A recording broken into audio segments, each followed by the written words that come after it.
देखिए 1976 में एक्चुअली पाकिस्तान के अंदर जो ड्रग एक्ट आया था, और उसके बाद से बात आपको याद होगा कि एक शेख रशीद साहब मिनिस्टर होते थे जुल्फकार अली भुट्टो के, उन्होंने एक जेनेरिक स्कीम लेके आए थे।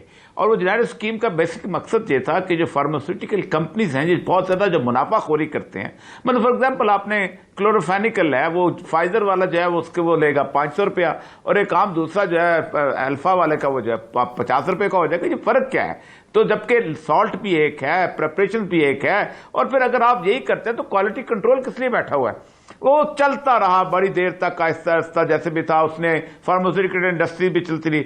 जो इन्होंने इतना बड़ा सेटअप बना, उस जमाने में सानिया निश्तर जो थी हमारी कंसल्टेंट होती थी, और सानिया निश्तर साहबा ने उसके अंदर एक पॉलिसी बनाई कि एक रेगुलेटरी अथॉरिटी होनी चाहिए, तो वो होनी चाहिए। वो पॉलिसी जो है हमारी फाइलों में कहीं पड़ी नहीं, लेकिन मामला चलता रहा। आपको याद होगा उसी जमाने में एफेड्रीन आया, वो मामला आया, पोलिटिसाइज किया गया, और उसके बाद ये फिर जब खान साहब आए तो बात सानिया निश्तर जो है जिस वक्त तो उसमें आई हैं, तो उस रैप की सूरत हाल जो थी पोज बनी हुई, ये तोहफा है बेसिकली 18th अमेंडमेंट का। और 18th अमेंडमेंट में जो हेल्थ का वो सेटअप जब बिल्कुल तबाह हुआ और वो महकमा बिल्कुल खत्म हो गया और उसका कोई वजूद ना रहा, तो कहा अब कुछ ना कुछ तो अपने पास रख लें ऊपर, तो उन्होंने ये ड्रैप अपने पास रख लिया। अब फौज जफर मौज है यहां पर, देखें, director pharmaceutical evaluation regulation, director quality insurance, director licences, director medical devices and medicated cosmetics, director biological drugs, director control drugs, director pharmacy services, director health and फलाफला, डायरेक्टर कॉस्टिंग एंड प्राइसिंग।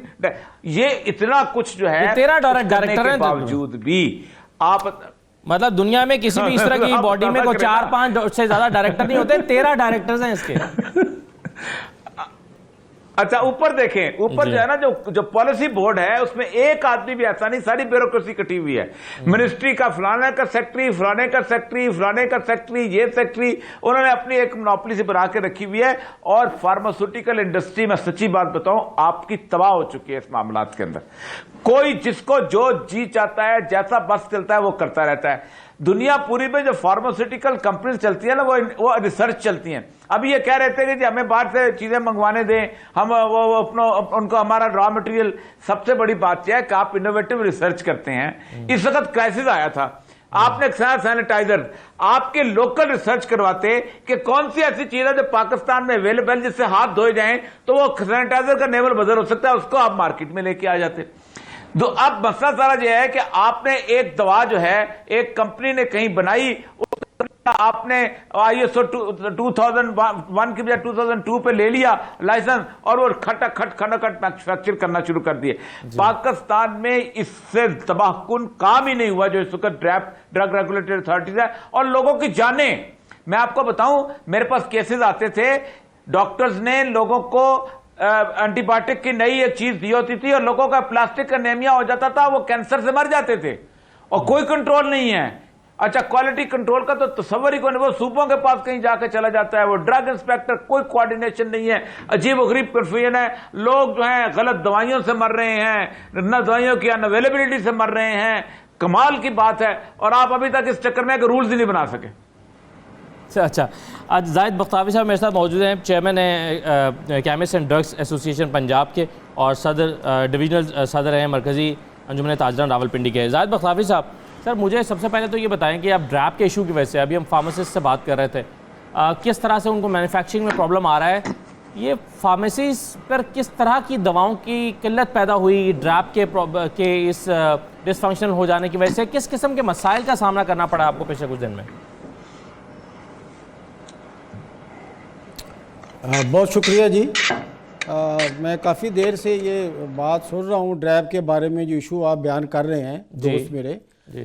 लेकिन मैं क्योंकि हम तो एक pharmacy जो है उनको रन करते हैं, और जो एक सही बात वो यही है कि अभी तक हमें, जब से ये कोरोना वायरस का ये क्राइसिस शुरू हुआ है, तो मैं ज़िम्मेदारी से बात कर रहा हूँ कि हमारे पास अभी तक पंजाब लेवल के ऊपर, मैं सिंध की बात तो नहीं करता, ना KPK की बात करता हूँ, तो पंजाब में इस वक्त हमारे यहाँ कोई मेडिसिन है उसकी कोई किसी किस्म की ना तो शॉर्टेज है और ना कोई इशू है, ना कोई मसला है।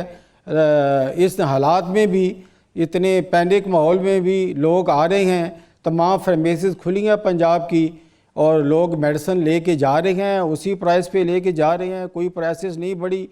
और बाकी जो ड्रैब का इशू है, हमने कई यहाँ पे जो के CEO हैं उनसे हमने मीटिंग की है, मास्क के हवाले से ऑनलाइन है, हमारे साथ तावन कर रहे हैं, चीज़ें कर रहे हैं हमारे साथ, जो हमारी PCDA है हमारे, इनके साथ केमिस्टों के साथ। तो मुझे तो कोई ऐसा ऑन ग्राउंड जो है, क्योंकि जो केमिस्ट होता है वो ऑन ग्राउंड होता है, उसको सारी चीज़ का अदराक होता है, पता होता है कि क्या हो रहा है क्या नहीं हो रहा। तो इस मौजूदा सूरत हाल के अंदर जो इस वक्त जो इतना बड़ा हर जगह पैनिक फैला हुआ है, लेकिन मेडिसिन के हवाले से कोई ऐसा क्राइसिस नहीं है। मास्क की अवेलेबिलिटी है, बिल्कुल है, सैनिटाइज़र मिल रहे हैं, क्वालिटी वाले मिल रही हैं, मेडिसिन मिल रही हैं, केमिस्ट बैठे हुए हैं। अल्हम्दुलिल्लाह बड़े अच्छे तरीके से जो केमिस्ट कम्युनिटी है वो इस मौजूदा हालात के अंदर आगे फ्रंट लाइन पे मौजूद है और अपनी जिम्मेदारियां बड़ी आसान तरीके से सर अंजाम दे रही है।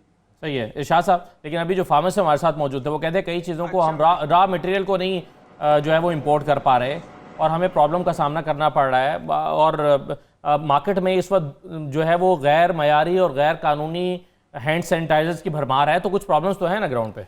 नहीं, प्रॉब्लम बिल्कुल हैं। जायद बुख्तारी साहब जो बात कर रहे हैं, मैं उनको बिल्कुल वो नहीं करना चाहता कि वो दुरुस्त बात कह रहे होंगे, उनकी मालूमात यही होंगी। मुझे तो ज़ाती तजर्बा हुआ है कि जनाब वाला 200 रुपए का डब्बा जो ये पैक जो था मास्क का, वो 1400 रुपये में लाहौर में बिकता रहा है जी।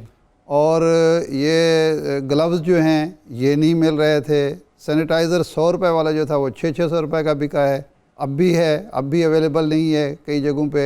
ये जो डिटोल है ये किसी मेडिकल स्टोर पे नहीं मिलता है तो जनाब 4 गुना 5 गुना ये हुआ है सारा कुछ।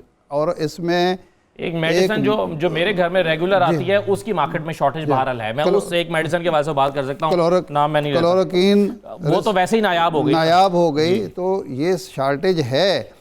और जो माफिया होता है हर फील्ड में होता है, हर शोबे में होता है, उसने भरपूर फ़ायदा उठाया है इस चीज़ का, कोरोना का भी। अल्लाह को भी भूल गए हैं, अपनी आखरत को भी, अपनी मौत को भी भूल गए हैं। ये तो एक पहलू है।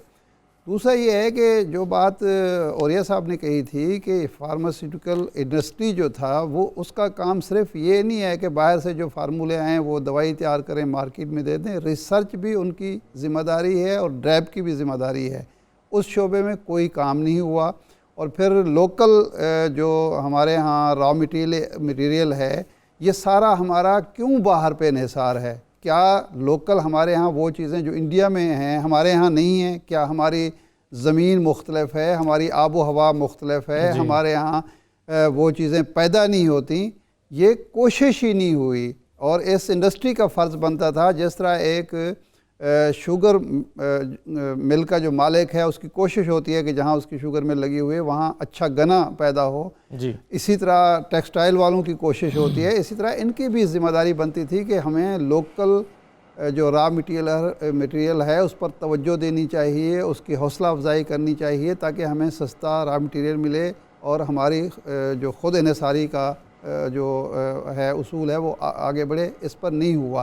और तीसरा पहलू जो है जो आपने सवाल किया है कि हमारी हुकूमतों ने सिर्फ, ये तो अब ताज़ा मामला नहीं है, ये तो 11 से चल रहा है, 2011 से चल रहा है। हमारी हुकूमतों ने जो ब्यूरोक्रेसी होती है ये कोई भी काम हो ये उसको धुर बनाने की कोशिश करते हैं, एक आमदनी का ज़रिया बनाने चाहते।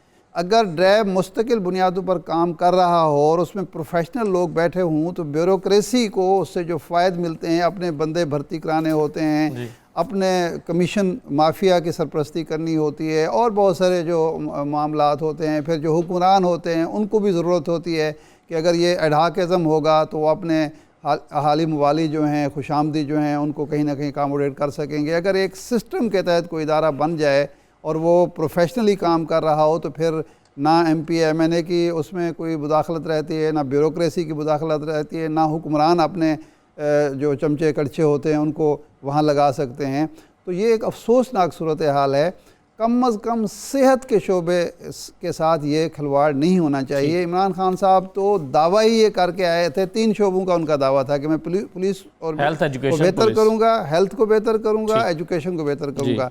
लेकिन अभी तक अफसोसनाक बात यह है कि जब से वो इक़्तिदार में, खैबर पख्तूनख्वा में बहुत अच्छा काम किया इन शोबों में उन्होंने, लेकिन जब मरकज़ में वो आए हैं तो मरकज़ में और पंजाब में वो नहीं कर पाए।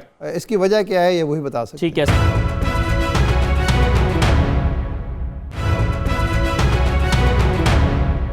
सबात खान साहब, मैं आपके पास आता हूं, लेकिन ये जो नुक्ता चल रहा है इसमें ज़रा औरिया साहब ऐड करना चाह रहे थे। औरिया साहब ऐड कर दें, फिर मैं आपके पास एक और सवाल लेकर आता हूँ। जी औरिया साहब।